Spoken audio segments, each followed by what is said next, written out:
The Detroit Police Athletic League has been making a positive difference in the lives of children for nearly 50 years. And now the organization has stepped up to offer even more opportunities for young people. Next week, Detroit PAL is launching a fundraising campaign called the 1,000 Kid Challenge. And over the summer, the league introduced the Team Up program, which matches Detroit police officers with kids on the baseball and softball teams. The officers serve as coaches and mentors. Team Up is designed to help improve the relationships between police, kids, and the community. Joining me now is the co-chair of the Detroit PAL fundraising campaign, former Detroit Lion Rob Sims. Also here from the Team Up program is Detroit Police Sergeant Dennis Perkins, along with Detroit PAL Athletic Director Dewayne Jones. Thanks for being here. Thank you. Talk a little bit about this 1,000 Kid Challenge and what you're hoping to do with it. Well, I think Detroit PAL has some excellent programs, not only sports but also character building in young men and women. And I just think we need to get another 1,000 kids in these programs circulating through Detroit PAL. They have a 4 times greater rate of graduating when they get in there. And hopefully it just doesn't stop at those 1,000 kids. Hopefully it grows and keeps growing. You've been working with the Detroit Police Athletic League for some time. Talk about the results you see when you're working with these kids one-on-one. What do you see happen for them? Well, you see their lives and their eyes brighten up. Well, anytime you have the opportunity to match one kid with one caring adult, it makes a big difference in a kid's life. It shows difference, it shows an interest in them, it gives them an opportunity to express themselves and give them an opportunity of hope, a chance to inspire themselves to go on and do greater things. And what about for the officers who are involved? How does it impact them? Part of our mission is to improve the relationships between the police and the neighborhood at large. So what better way to do that is to get involved with the kids. They are our future, and to build those lasting relationships are very important to us. We talk about sports and the Detroit Police Athletic League, but really you're doing more than that. There's a photography project that gave kids the opportunity to go out and do some photojournalism, if you will. Can you tell us a little bit about that project? Well, I didn't work directly with that. That'd probably be a question for Officer Perkins. Would you like to talk about that? Sure. That project was the Pictures of Hope that you mentioned. That was another opportunity in which the officers were paired up with various members of Detroit PAL. We went out into the neighborhoods and shot pictures of things that they hoped to change. Like the young man I was with, Mr. Deontay Sparks, he wanted to fight homelessness, blight, so we took pictures of those, and he explained how he hopes to grow up to be able to make a difference in eliminating blight and homelessness. So that was pretty awesome. And we also bonded and found out that we both had several things in common, such as the love of math, the color blue. He's a remarkable young man. The Detroit Police Athletic League has been doing this work for over 50 years. Yes. Where did this originate? Why did this become a group that was necessary in the community? Yeah, well, if you remember, back in the late 60s, there was a civil unrest in the city. And so the inspiration came from bringing community members together with the police department. And so they thought that if they partnered young kids and families around sports and athletic activities, that they would make a bond and it would keep the kids involved, kind of keep them off the street, matching them with police officers in their own communities that could make a difference. And it's really worked well for the past 50 years or so. And as we know, this has been a time nationally where there is a lot of tension between police and communities. Do you see the role the Police Athletic League playing in the community expanding? Do you think it's more necessary now than it has been before? Absolutely. What we're finding is that anytime we bring police officers with kids and get them away from a crime scene or some activity where someone might be getting arrested or where there's some kind of unrest, we're finding that the kids get to know the police officers in a different light. And so they find out that they're people just like they are, that they're all working together. Kids and families want their community safe as well. And that's what our police officers are endeared to do. And so when they find that common bond, they understand that it makes a difference and understand that police officers are just like them. And so Sergeant Perkins outlined just some of the things that we know that are important, it makes a difference. We have some things in common. And so now you begin to build an affinity for the police department, which is what we're all trying to accomplish. Rob, how did you get connected with this project? You know, we've been donating to, me and my wife Nella have been donating to Detroit PAL for 3 years now. You know, we really did our due diligence to figure out, you know, where the better charities were in the city, and they're the shining light to me. What was it about the organization that connected with You you? know, I just think they really cared. You know, people wouldn't show up and it just wasn't a job for them. The people were actually interested in helping the youth. And, you know, because of that, they're going to earn my charity dollars for hopefully the next 20 years or where, you know, however long I'm around. You know. Mm-hmm.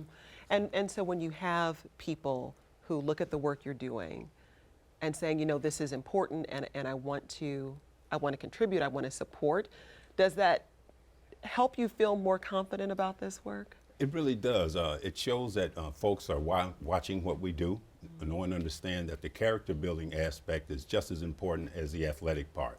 And so many times kids will come to us wanting to learn how to throw a ball better, how to run with a football better, how to throw a strikeout. But they find that there's character building opportunities in that experience. And so all of our volunteers, we have 1,800 volunteers and we deal with about 13,500 kids. They go through training. We talk with them about how to run a huddle, how to lead a conversation, how to be a great listener, how to let the kids figure out some of these issues that they're facing on their own. And so parents understand and know that whatever the kids pursue in their livelihood, that the character building aspect will make a difference. And so we really hang our hat on that. We're really just blessed to have Rob and Natalie come on board with us and chair this 1,000 Kid campaign. It's really made a difference in these kids' lives.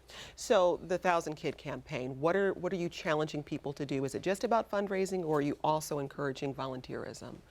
I think the dollars are always important.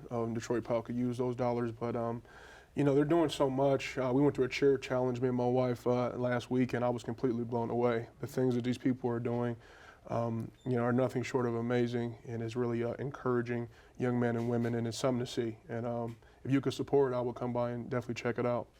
So what are the events that are coming up? Well, right now we have our football championships that's going to take place Sunday. That's the culmination of 3,200 boys playing football. Wow. And Ron mentioned our cheerleading championships. We just finished that. That's about 1,300 girls participating in our cheer program. So we're going to bring that to a close this Sunday. And then we're already in the midst of our girls basketball program. Then we'll have volleyball and our recreation and school boys basketball taking place. So it's a year-round activity, year-round effort that we're involved in with these kids. And what's exciting is that we're trying to develop a littles calendar where we have kids at the ages of 4 to 6, where parents can take their kids from one sport or leadership activity to another. And so designing our calendar so that it all works out, giving the kids a couple, 3 weeks in between to take a break and, you know, kind of recharge themselves. So we're really excited about that. Sergeant, I want you to talk a little bit more about the role officers play in PAL and what they're doing, because it sounds like you're doing a lot with volunteers across the range, but what are officers specifically doing in this project? Well, we have 3 full-time officers that work with Detroit PAL. They're assigned out. That's, again, another commitment by Chief Craig, who's 100% behind this, because he truly feels that we need to strengthen that relationship with the kids. We would like to dedicate more, but we're doing the best we can at this point. So their roles are volunteers. These officers, when they finish their regular duties, they volunteer their time just to act as coaches, assistant coaches, mentors.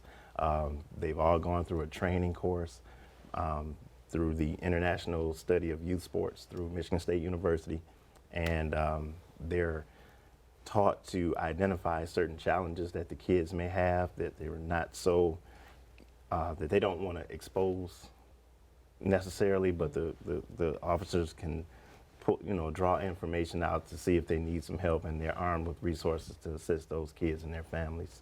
So it's a pretty awesome program.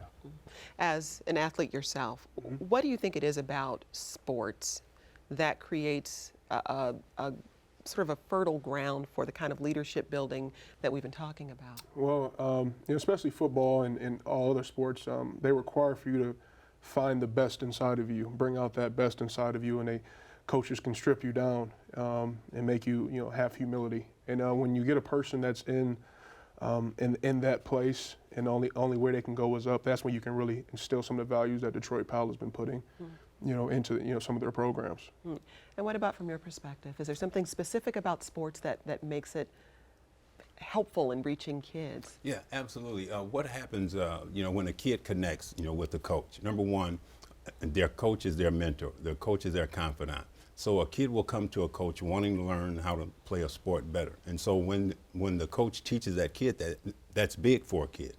The kid knows and understands that the coach cares about them, that the coach is taking time to listen to them, to teach them an activity or a skill that they haven't acquired before. And so we know that anytime a kid is learning something, you're going to captivate that kid. That kid is going to be interested. And so while you have that, you can instill some of these other character values of accountability, responsibility, diversity, teamwork. Those kinds of things make a difference in a kid's life. And kids know and understand that, and they remember that for quite some time. Ultimately, do you have a fundraising goal set for the 1,000 Kid Challenge? It's $250 a kid. Okay. And through the generosity of Rob and Natalie, they've kicked this off, and they're our chairs for this campaign. And I hope I can say that Rob has donated $50,000 to that effort. Wow. We're forever grateful to that. Rob has been a great supporter and a great donator to our programs for the last 3-4 years. And it's really made a difference with these kids. And so it allows more kids to participate, more kids to connect with an adult, more kids to learn something and know that there's adults in their community that live right next door to them that we don't pay, that will take their time and interest and help them in their future aspirations. Well, gentlemen, thank you so much, and I'll be keeping an eye on the fundraising campaign. Best of luck to you.